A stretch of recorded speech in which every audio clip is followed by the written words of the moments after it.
Salam Merdeka. Kali ini saya Yofi Mardika dari Suparadio kembali hadir di program podcast, dan kesempatan hari ini sangat istimewa. Saat ini saya berada di GKJW Mojo Agung di Kabupaten Jombang, Jawa Timur, dan bertemu dengan salah satu tokoh muda yang sudah tidak asing lagi. Karena kalau dibandingkan dengan teman-temannya yang lain, saya golongkan masih muda ya. Oh, muda ini ya. Muda. Harus selalu muda ya. Ini. Ada Gus Aan Ansori dari aktivis Gus Durian Jombang. Iya, kan? Iya. Sehat? Lumayan, sudah vaksin 2 kali, pakai masker, prokes, dan selama ini sehat-sehat, alhamdulillah Yof. Sehat, alhamdulillah. Ya, tema kita hari ini adalah bicara tentang toleransi, Gus Aan. Oh iya. Saya menghubungkan dengan hari ulang tahun kemerdekaan negara kita, 76 tahun, ya.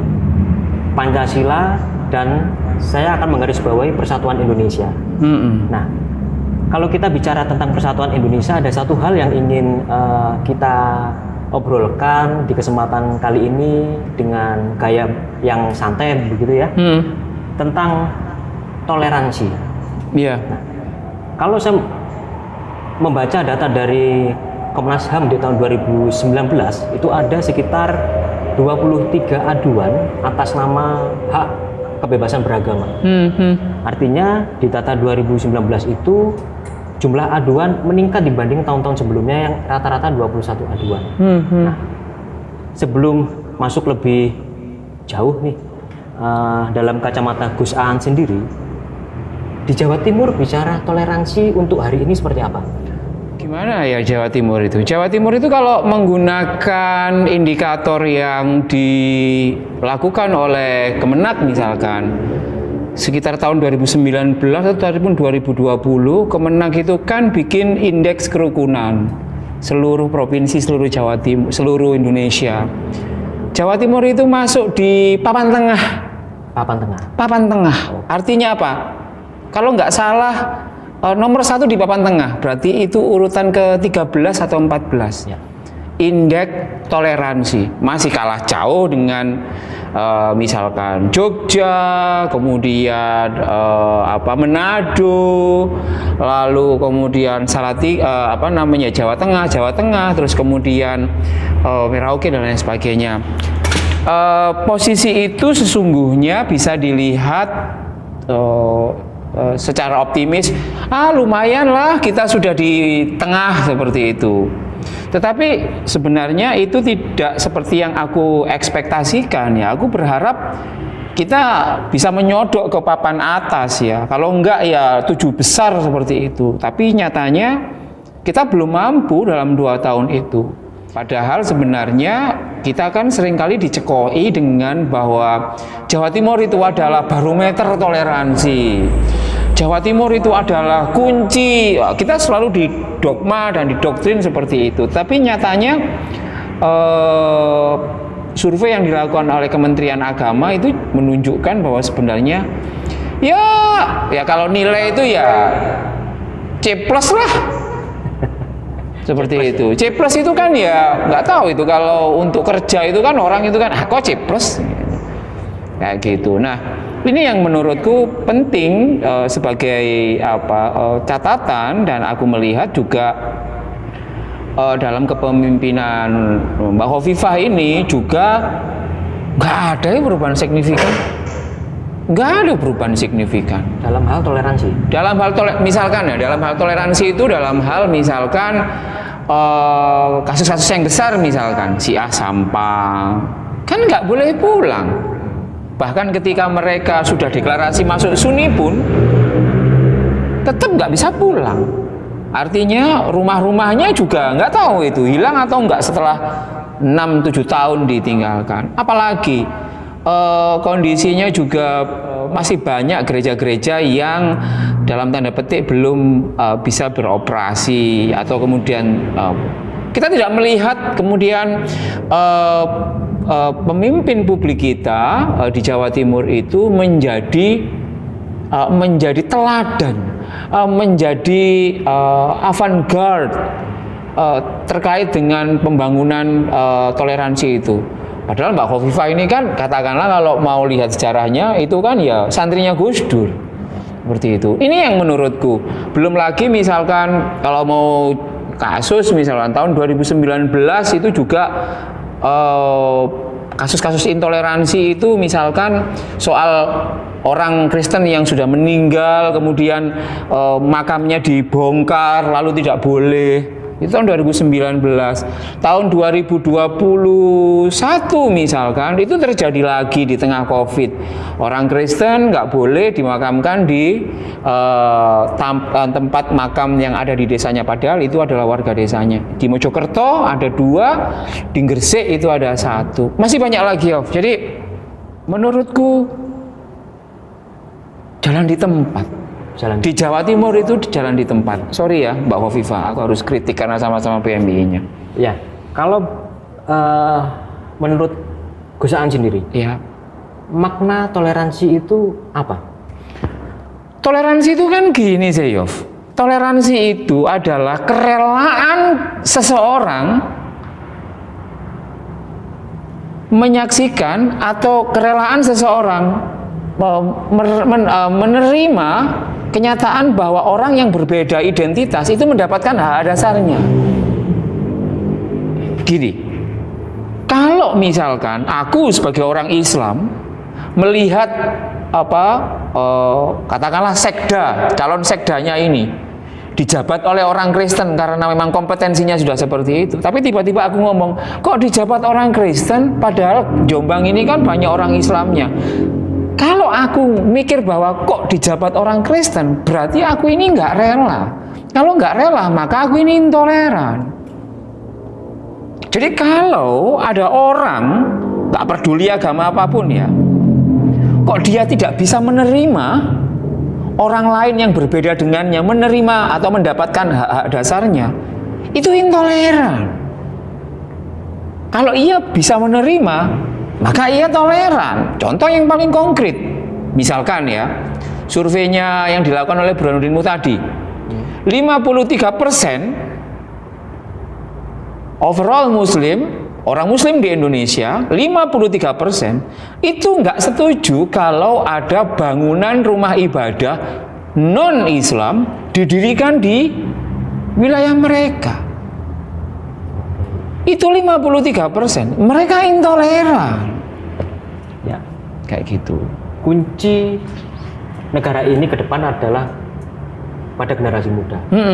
Dengan situasi dan kondisi yang seperti ini, apa yang harus dilakukan para generasi muda?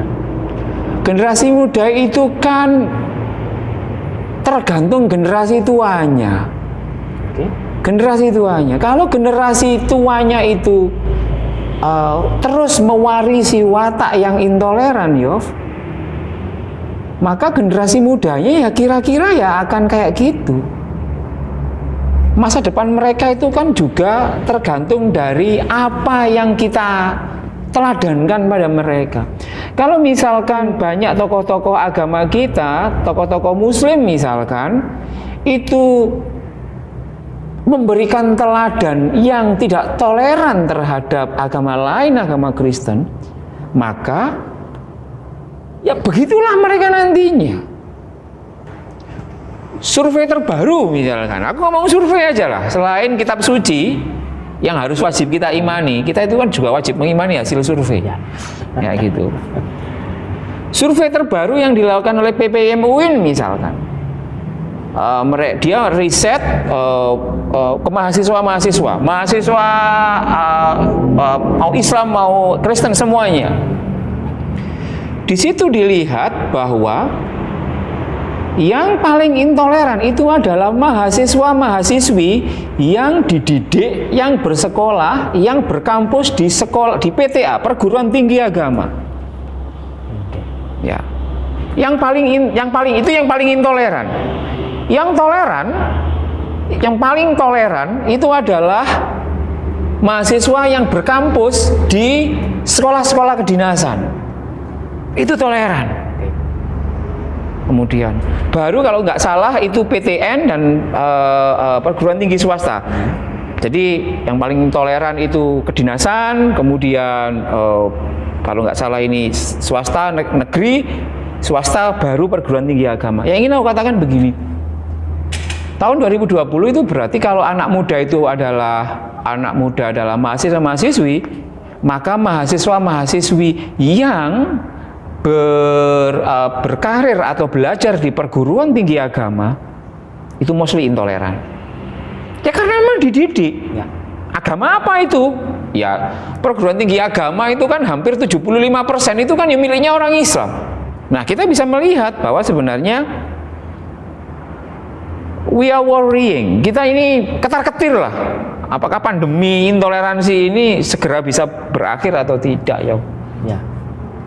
Dalam kacamata saya kalau tidak salah, selain peran nanti generasi muda yang berproses dari generasi sebelumnya, apa yang harus dilakukan oleh para tokoh agama? Kalau aku yang wajib dilakukan oleh tokoh agama itu adalah ikut serta untuk mengkampanyekan pentingnya toleransi. Itu penting. Tapi mereka tidak akan bisa melakukan kampanye toleransi secara substantif kalau tokoh-tokoh agama itu sejak awal itu pikirannya udah nggak adil. Kalau di pikiran tokoh-tokoh agama itu masih saja bercokol bahwa agamaku yang paling benar, di titik itu toleransinya, kalau disuruh kampanye misalkan, kampanye toleransi, maka toleransinya kampanyenya jadi lamis. Jadi lamis itu kan ya cuman sekedar apa ya, di foto-foto, oh iya kami bergandengan tangan, tapi sebenarnya hatinya hal seperti itu. Jadi bagiku tokoh-tokoh agama itu harus menjadi teladan untuk mengkampanyekan itu, sehingga kalau tokoh-tokoh agama itu memberikan teladan, maka buntute ini, ekornya, santrinya, mahasiswanya, mahasiswinya itu akan lihat. Aku sih berharap karena banyak dosen yang juga digaji oleh negara, artinya negara punya kuasa untuk itu, maka sebenarnya pemerintah juga bisa melakukan quote-unquote perekayasaan, artinya mendorong dosen-dosen PTN, dosen-dosen negeri untuk juga mengamalkan Pancasila dengan cara yang konkret, memberikan teladan, terutama untuk menyebarkan gagasan toleransi terhadap orang yang berbeda agama. Ya, oke. Tadi sudah disebutkan bahwa ada 53% itu intoleran. Ya. Ya kan? Ada laporan Komnas HAM yang dari tahun ke tahun itu selalu meningkat. Nah, tantangan ke depan tentang toleransi itu apa? Anggap saja tantangan kita di Jawa Timur lah, itu apa tantangan soal toleransi? Menurutku yang aku rasakan sebagai tantangan itu adalah bahwa kekuatan kelompok-kelompok intoleransi, katakanlah kelompok politik Islam, ya Islam itu kan ada Islam substantif, ada Islam politik. Kalau Islam substantif kan Islamnya Gus Dur, aman lah. Kalau yang Islam politik itu kan bagaimana terus mengislamisasi ini. Jadi tantangannya adalah bagaimana kemudian terus menjaga Jawa Timur ini tidak hanya kondusif, tidak. Nah, kondusif itu kan yang penting nggak ada konflik. Ya. Tapi apakah ketika tidak ada konflik itu keadilan muncul? Belum tentu. Tantangan ke depan itu adalah bagaimana rezim yang menguasai Jawa Timur itu juga aktif mengkampanyekan dan menjaga, memastikan terjadinya jaminan kemerdekaan beragama dan berkeyakinan untuk Ahmadiyah, untuk Syiah, untuk kelompok-kelompok yang lain, untuk gereja dan lain sebagainya. Nah, itu tantangan yang ke depan ya. Nah, kalau mau dikerucutkan sebenarnya bagaimana iklim politik ya, iklim politik yang ada di Jawa Timur itu juga mendukung terkait dengan hal itu. Gitu sih. Ya. Bicara toleransi tidak banyak pejabat-pejabat publik yang berani mengambil. Nggak banyak. Tidak banyak. Nggak banyak. Kenapa seperti itu?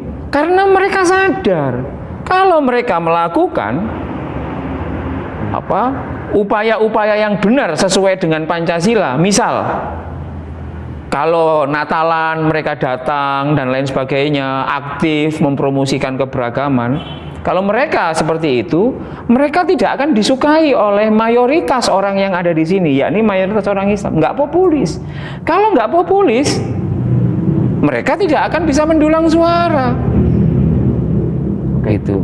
Jadi satu kata kunci yang paling sederhana adalah sowan. Iya. Serawung itu tadi. Jadi menurutku begini, semakin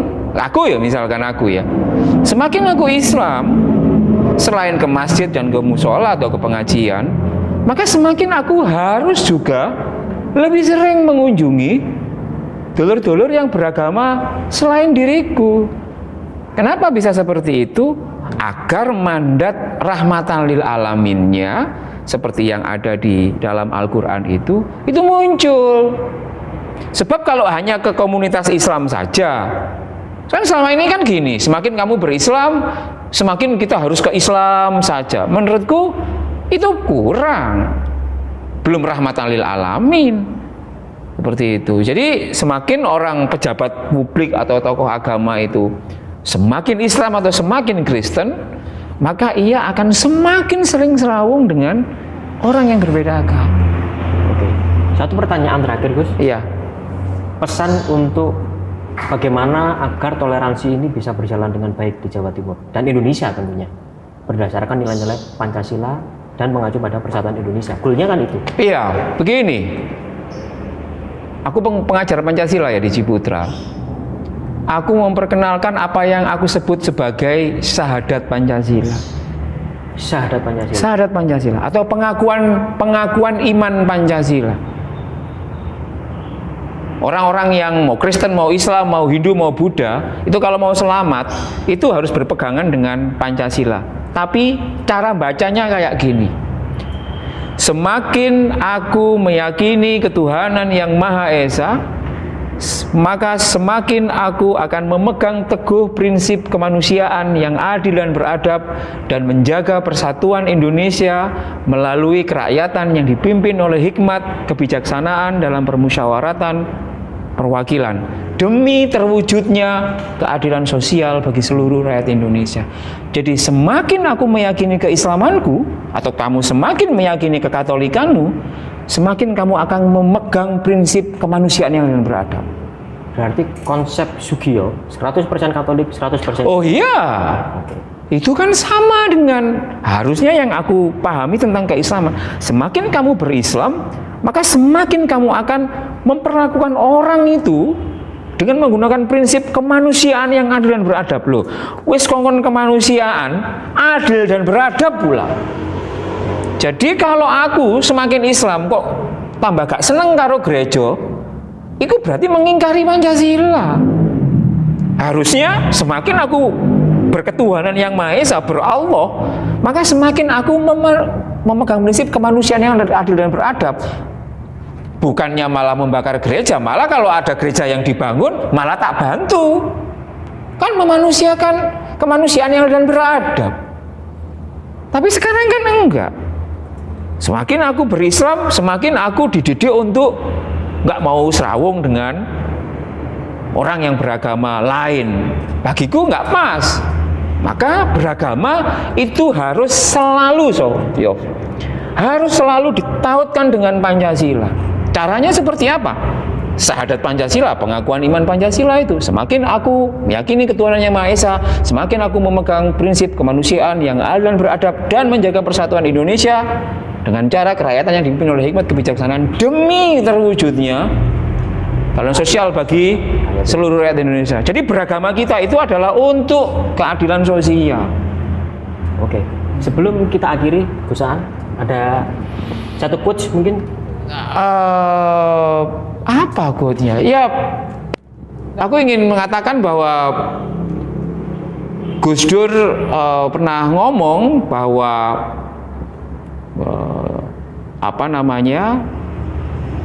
di saat kita semakin kita berislam, semakin kita akan memegang kemanusiaan itu sendiri. Aku merasa quote itu menginspirasi banyak orang itu menurutku. Oke, terima kasih Gus Aan. Terima kasih. waktunya di kesempatan hari Ya. ini. Kita akan lebih banyak ngobrol nanti ke depannya Ya. gitu ya. Oke, saudara Super Radio, tadi adalah perbincangan saya Yofi Mardika dengan Gus Aan Ansori, aktivis Gus Durian Jombang, dan juga aktivis Nahdlatul Ulama Ya. di Kabupaten Jombang. Dan kita akan berjumpa kembali dalam podcast Super Radio yang lain. Tetapi kalau tadi Gus Aan sudah menyampaikan quotes idolanya, saya juga ingin menyampaikan quotes idola saya. Sama, yaitu saya kutip dari apa yang disampaikan oleh Gus Dur. Semakin kita berbeda, semakin kita menemukan banyak persamaan. Ya. Saya Yofi Mardika pamit, kita berjumpa kembali di lain kesempatan. Salam Merdeka.